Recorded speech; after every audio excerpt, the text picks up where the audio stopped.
छत्रपति शिवाजी महाराज पर अपमानजनक टिप्पणी के मामले में नागपुर के पत्रकार प्रशांत कोरटकर को 1 महीने बाद तेलंगाना से गिरफ्तार किया गया। उनके खिलाफ कोल्हापुर के इतिहासकार इंद्रजीत सावंत ने शिकायत दर्ज कराई थी। कोल्हापुर पहुंचते ही कोरटकर को कोर्ट में पेश किया जाएगा। इसकी जानकारी पुलिस अधीक्षक महेंद्र पाटिल ने पत्रकार परिषद में दी।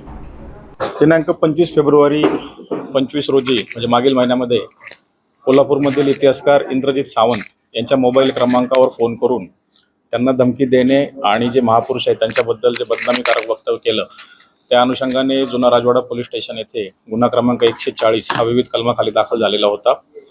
या गुन्ह्यातील आरोपी प्रशांत कोरटकर याला आज कोल्हापूर पोलिसांनी तेलंगणा राज्यातील मंचिर्याल या ठिकाणी दुपारी 2:45 ताब्यात घेतलेला आहे। सदर पाहिजे आरोपीला गुन्हा दाखल झाल्यापासून तो फरार होता। त्याचा शोध नागपूर, इंदोर, मुंबई, चंद्रपूर घेण्यासाठी विविध पथकं ही गठीत केलेली होती।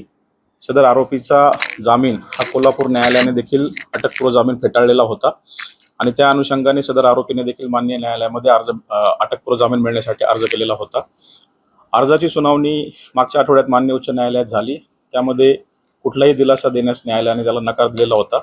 आज देखील त्याची सुनावणी होती, परंतु सुनावणी 4:30 वाजता होती। त्यापूर्वीच कोल्हापूर पोलिसांनी त्याला ताब्यात घेतलेला आहे। त्यामुळे सदर जो अटकपूर्व जामिनाचा अर्ज आहे तो माननीय न्यायालयाने डिस्पोज ऑफ केलेला आहे। दुपारी 2:45 वाजता स्थानिक पोलीस स्टेशन या ठिकाणी माहिती देऊन कोल्हापूर पोलिसांचं पथक आता या आरोपीला घेऊन कोल्हापूरकडे रवाना झालेला आहे। साधारण 12-13 तास कोल्हापूरला येण्यासाठी बाय रोड लागतात। रात्री उशिरा या आरोपीला कोल्हापूर येथे आणल्यानंतर पुढील जी कायदेशीर प्रक्रिया आहे ती पार पाडून उद्या माननीय न्यायालयामध्ये हजर केलं जाईल।